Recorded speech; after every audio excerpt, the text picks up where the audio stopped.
倩，你的手机远程监控报警了吗？我的刚刚也报警了。会不会有人在画廊偷画啊？我们去看看吧。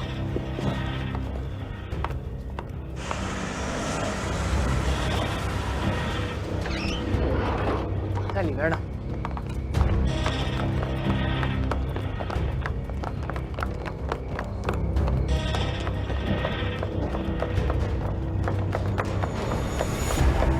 什么情况？我们听到画廊的报警器响了，第一时间赶到现场。画呢？人呢？人在里面呢，控制。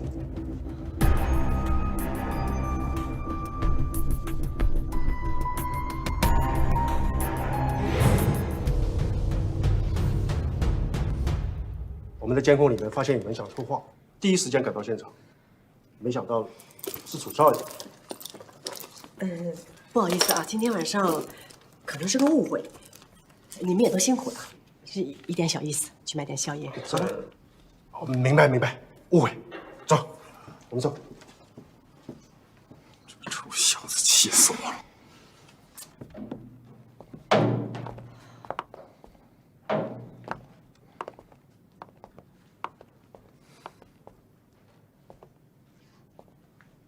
志安，你的脑子是不是哪儿短路了？啊？居然偷到自己家里来了！你能不能让我跟你妈为你省点心？我没有错。你没有错，你还嘴硬是不是？你知道你这种行为叫什么吗？你这叫盗窃！要是我跟你妈晚一点回来，我们得去公安局去捞你去。到底是怎么回事？你为什么要偷自己家的画呢？李新月的案子，因为现在没有证据，无法起诉。所以，你就准备偷了你爸的画稿，去帮外人拿去找证据起诉你爸爸，是不是？是不是？就是啊，志安，你胳膊肘怎么能往外拐呢？爸妈，你们是我的亲人，李新月是我喜欢的人。到底谁在说谎？为什么要隐瞒？我帮李新月找证据，也是想帮你们。真相是唯一的，只有找到最后的答案，才能帮你们洗脱嫌疑。爸，你不是说过你的画不怕鉴定吗？那我能拿去做个鉴定吗？你想拿我的画去做鉴定，是不是？去拿，把我整个画廊的画全部拿走，去帮那个外人去找证据去，全拿走！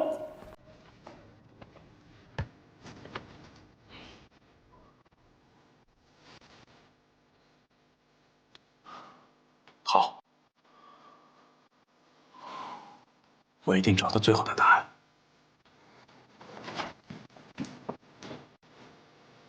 气死我了！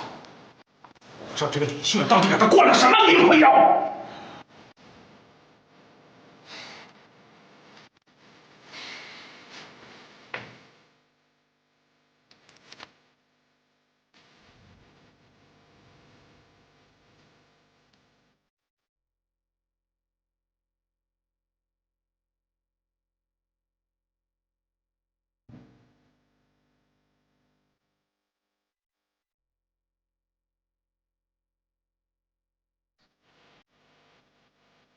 把我整个画廊的画全部拿走，去帮那个外人去找证据去！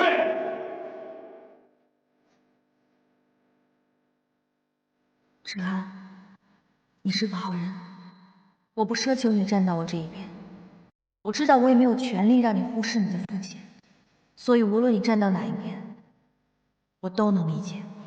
等那个女孩康复出院了，你就别让她继续跟你旅行了，给她一笔钱，让她离开吧。出了这样的事，你觉得这个女孩今后还会诚心诚意的继续跟你们做节目吗？你根本不了解他，他不是这样的人。你才认识她几天呀？你怎么知道她是一个什么样的人呢？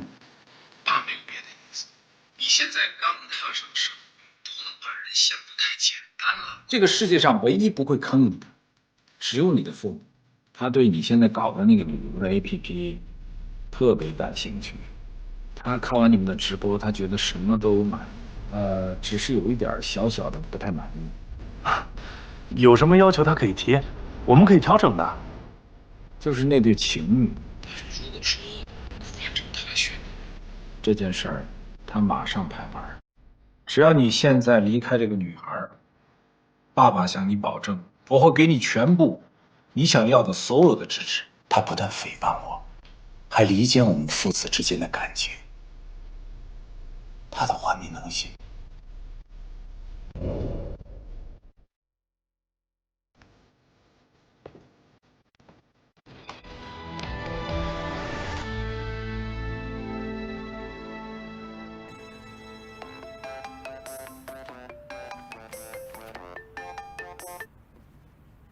喂 ，Helen。哎喂，丽丽，你和顾老师谈的怎么样？顾老师说他只擅长油画的缎带，像这种20年前的油画区别并不大，他做不了。那昨天说的那个向老师呢？也说是需要双方第一手画稿，如果只有我爸爸单方面画稿的话，也是做不了的。哎呀，看来这事儿还真挺难办的。这样，你别着急，我再帮你想想办法。好，我也在想办法。谢谢你了，海兰。好了，就这样，不说了，我公司还有事儿。拜拜。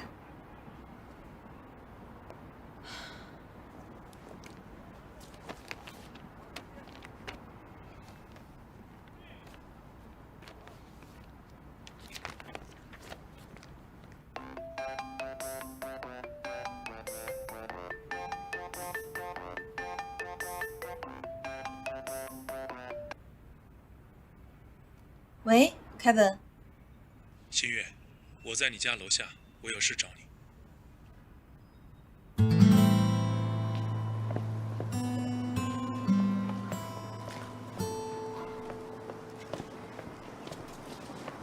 新月，上班了。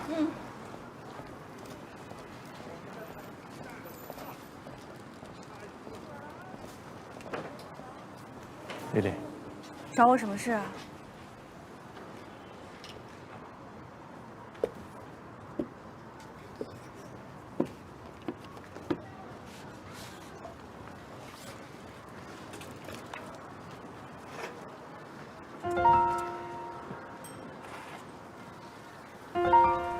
这是你爸爸的画，你从哪儿弄来的？希望对你有帮助。那你家里人知道吗？这你就别管了。我犯下的错，我自己会负责。凯文，谢谢你啊，我都不知道该说什么。别说这样的话，我也不是那么无私。我把画给你，也是为了洗脱我父母的嫌疑。不久的将来，真相就可以浮出水面。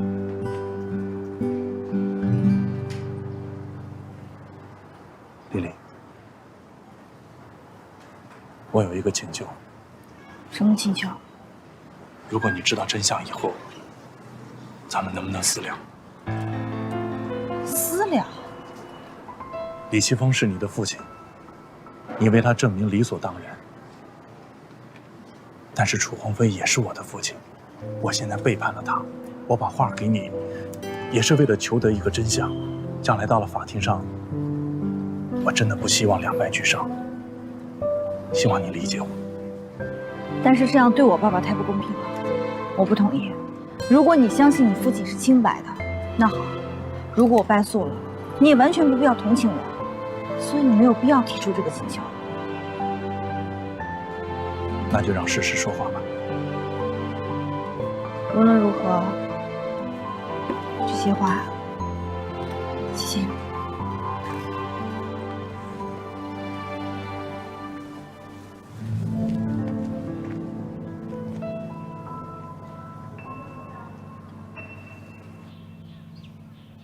喂，是我。我需要你帮我找一个人，他手里有几幅画稿，对，越快越好。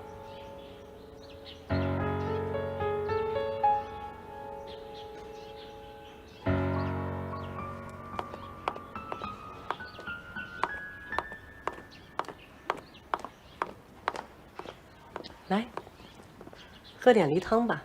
啊，怎么了？嗯，还在生儿子的气呀？不生气了啊？生气有什么用啊？自己辛辛苦苦养大的儿子，到头来胳膊肘往外拐，真是儿大不由爹呀。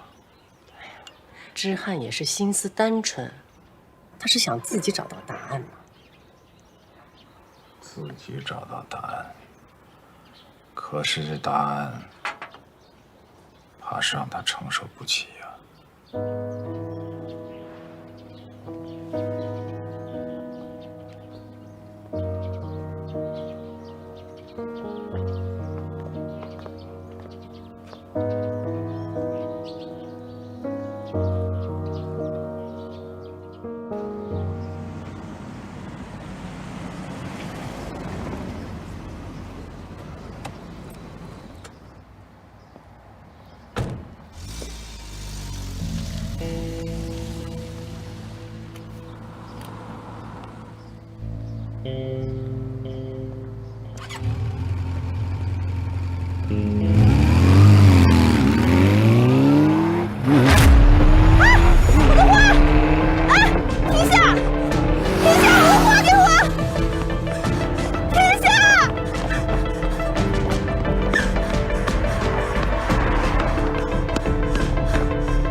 倩，这个人能行吗？你放心吧，我调查过了，王毅作为侵权案的律师，还从来没有败诉。相信王律师。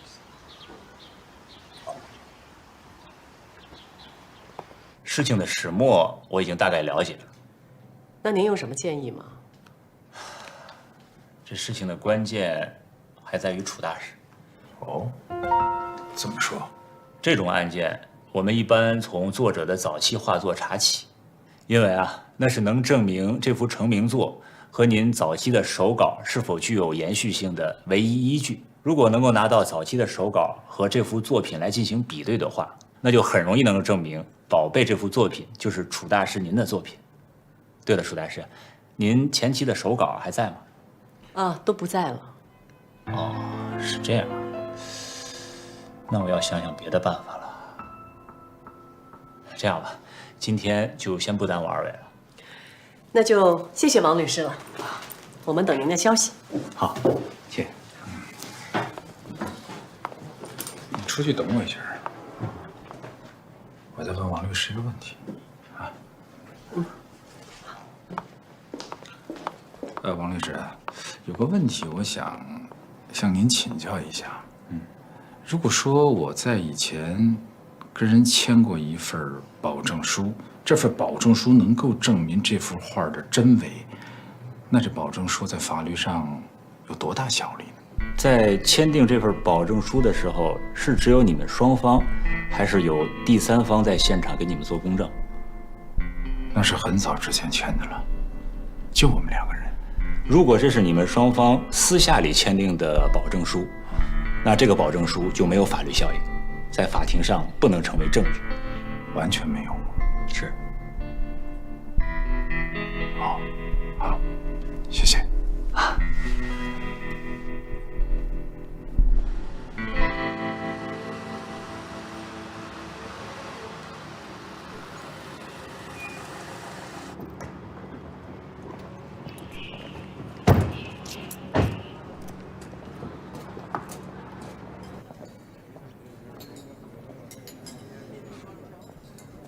慧文，今天我们来见谁啊？这个老板在当地很有实力的。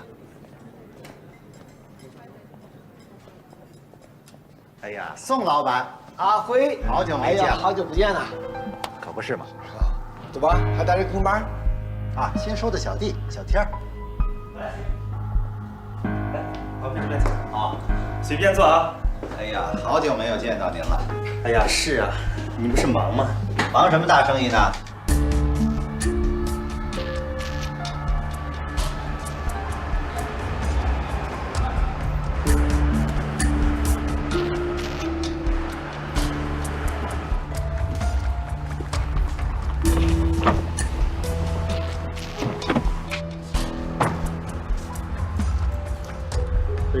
邓哥，这是新收的小弟小天儿。邓哥，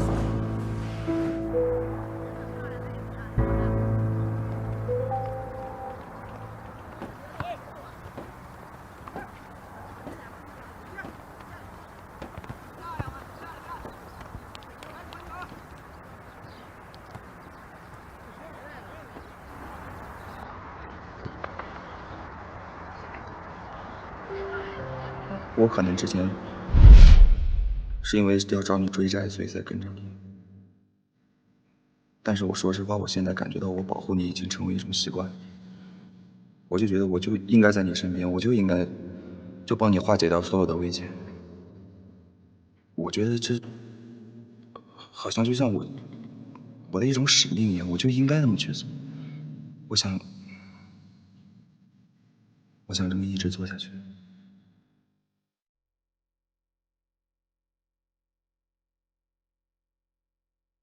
你给我个机会。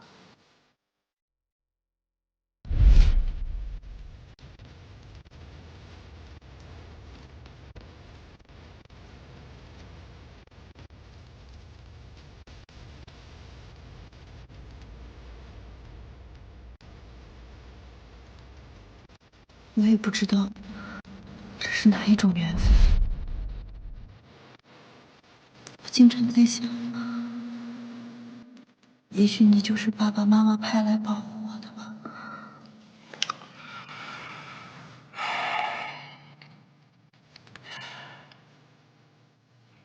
我应该是上辈子真的欠了你很多，所以老天派我来这辈子慢慢还。现在还早呢，远没有还完呢。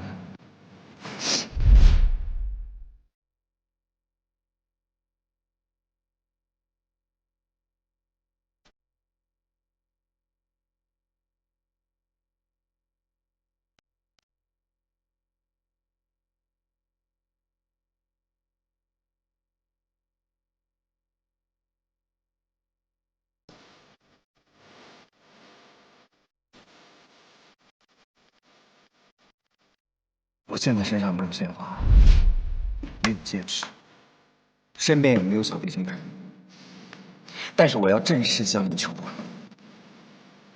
我小的时候我就跟我自己说，我这辈子只想做一次，只想办一次婚礼。我想找一个自己喜欢的女人，自己爱的人。我想牵着她的手，我要跟她一起。我想跟他一直慢慢这么走下去，让他分享我所有的喜悦，让我来分担他所有的痛苦、所有的失望、所有的不快乐。心月，嫁给我。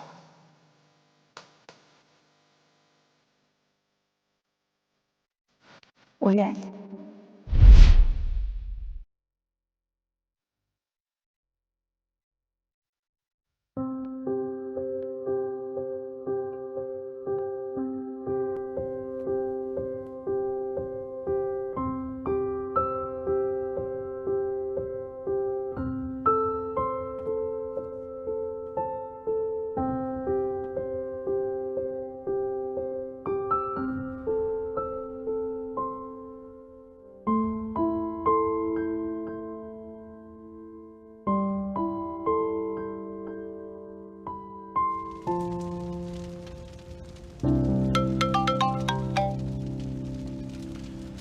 喂，辉哥。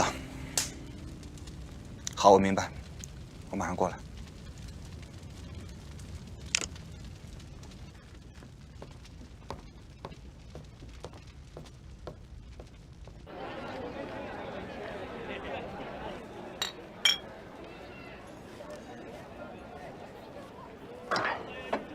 见了这几个老板了，感觉怎么样？怎么说呢？一个一个讲。最开始见的那个宋老板，他说他自己以前是做传统行业的，现在改做创投，开口闭口都是什么区块链。说真的，啥区块链？我听都没听说过。整场下来，我听得云里雾里的。再说那个 KTV 的陈老板，我通过他喝酒，我能感觉出来，这个人做事情非常小心谨慎。我们要跟他合作的话，万一出了什么危险，真的，我们死了他都死不了。第三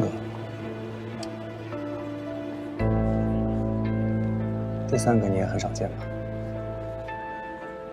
有点眼力。我虽然不太懂做生意，但是我会看。我觉得这3个老板都挺怕你的。如果我没有猜错的话，他们都应该有什么把柄在你手上。哪有？大家都是朋友。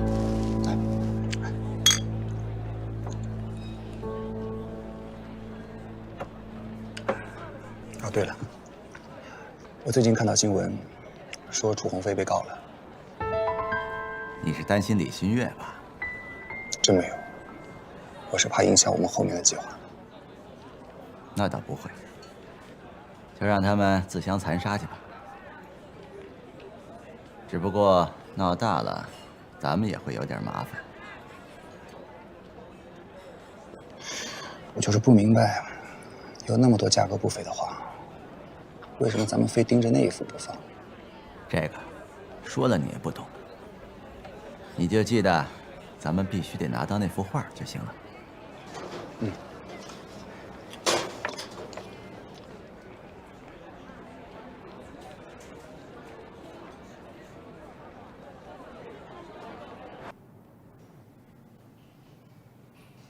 楚鸿飞是当红的画家，好多人都想蹭着他的名气而走红。你帮我去查一下那个原告，看看他到底是不是李奇峰的女儿，还有他的职业是不是画家，或者是美术行业相关的从业者。美术行业相关从业者，这有什么问题吗？我让你去调查原告，就是想搞清楚他的真实目的。也许他并不是冲着楚鸿飞来的，而是想借着楚鸿飞一炮而红。我明白了。现在的年轻人啊，没什么作品，总想着一飞冲天。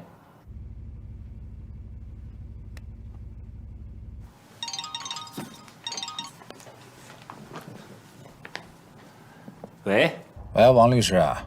楚大师啊。有个事儿啊，我想了很久，想跟您沟通一下。什么事儿？我觉得这个李新月呀，她毕竟是故人的女儿。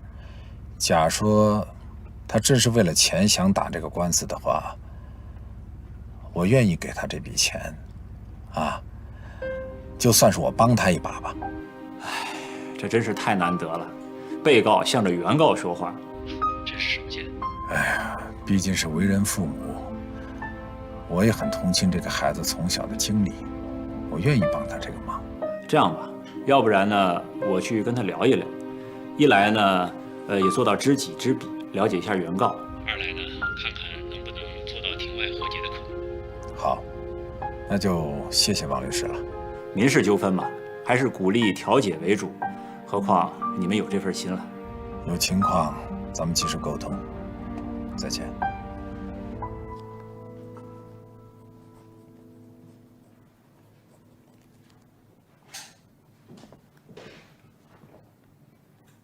爸，回来啦。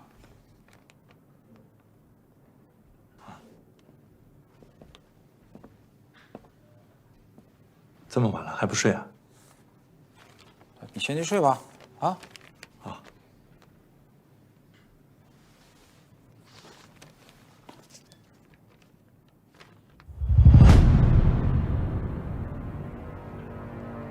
爸，你这是要干什么呀？他李新月非要给我打这个官司，我奉陪到底。爸，你还是要跟李新月打官司啊？我这是要捍卫我的权利，捍卫我的权利就等于捍卫这个家庭的权利。艺术家靠什么活着？艺术家除了才华以外，就靠这张脸皮活着了。他李迅想毁了我，门都没有。爸，至于吗？李新月就是一个普普通通的女孩，你们重金聘请了律师，又计划的这么周密，这官司还要打吗？她肯定输了。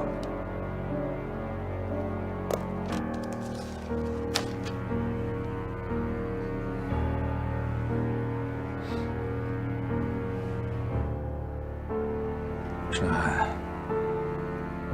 你还真是挺会替外人操心的。你什么时候能不能替你爸爸操心呢？你的吃，你穿的衣服，你的车，你的海外留学身份，你的创业，包括你住的这座大房子，甚至于你认识李新月的房车之旅，哪一样不是靠我画画给你挣来的？如果换作你是我对你说这样的话，你会怎么想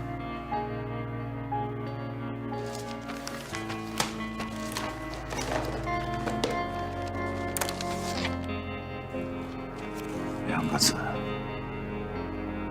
寒心。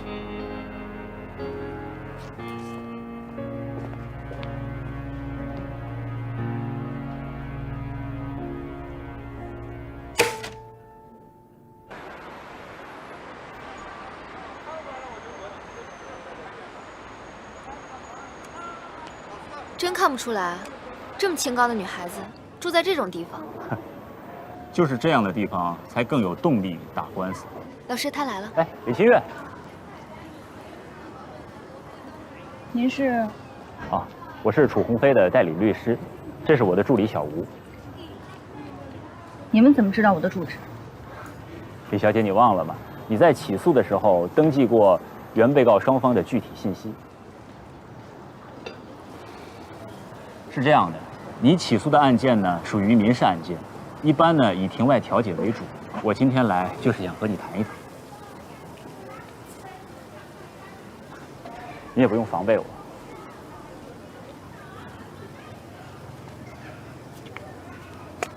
我的名片，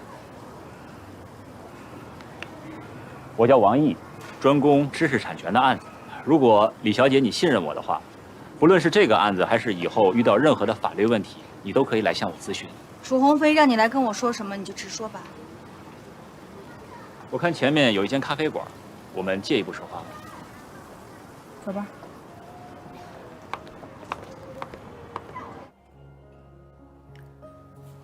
情况我都了解了，是比我想象的要复杂一些。对了，你的证人就是你的养母肖芳芳，她同意出庭吗？无可奉告。无论你爱听与否，我都要把我委托人的意思跟您交代一下。我私下里问一句啊，你现在住的这间房子是买的还是租的？租的，怎么了？我委托人的意思是呢，不论法庭上怎么说，他都愿意支付给你一定的经济支持，这数额嘛，应该够买下你现在租的这个。不可能，楚鸿飞他休想收买我。李小姐，你别激动，你有什么诉求呢？可以告诉我，我会帮你转达给他的。好，你告诉他，想要庭外解决，条件只有一个，让他当众道歉，宣布他非法侵占了我父亲的著作权，否则没得谈。我不接受其他任何形式条件。还有，你告诉楚鸿飞，不要用他的脏钱来羞辱我。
Always with me.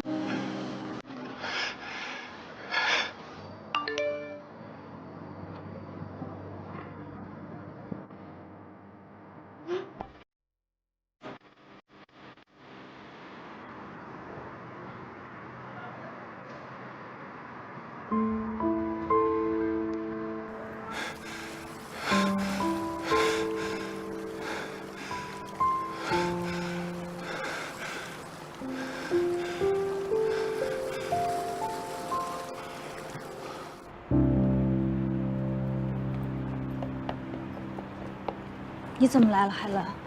今天是你案子的开庭日，这么重要的日子，我这个当朋友的当然得来给你助阵啊。谢谢你啊。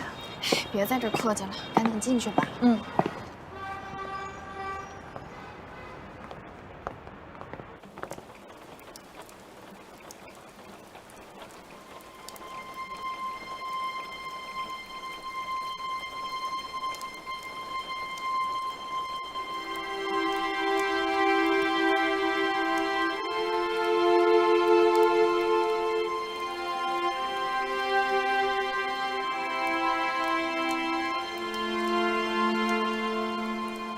清者自清。我相信法律的公平和公正，同时我也相信法官会合理公正地进行审判，还我一个清白。据说当年您和原告的父亲李奇峰先生是挚友，但是他去世之后呢，您却成为了雪山画派的创始人。李奇峰先生的作品呢，却无人问津。现在李新月小姐指控您冒名顶替她父亲的画作，请问这其中是否有什么不可告人的秘密？不可告人的秘密？有什么不可告人的秘密？秘密之说纯属无稽之谈，是造谣。我跟李奇峰先生是挚友，他与雪崩去世以后，我一直想替李奇峰先生照顾他的遗孀，但是没想到祸不单行，他的太太也遭遇车祸去世，孩子也没了下落。很长一段时间，我一直四处寻找，希望能够找到这个孩子的下落，但是都没有结果。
现在原告提供的证据都是单方面的证词，没有法律效力的保证书，以及其父李奇峰的一些早期画作，尚没有决定性的证据能够证明我的委托人具有制作、出售、假冒他人署名的美术作品和他人画作的行为。请问原告，你能出具鉴定书来举证，证明我的委托人的早期画作与宝贝并没有形式上的延续？有，本来是有的。那么请问鉴定书在哪儿呢？在送去鉴定中心的路上被抢走了。没有证据的举报跟画大饼有什么区别？都是没有依据的胡说八道。我方希望原告能够提供以上的证据，作为案件审理的支撑。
遇见对的爱人有多不易，靠近时光才换。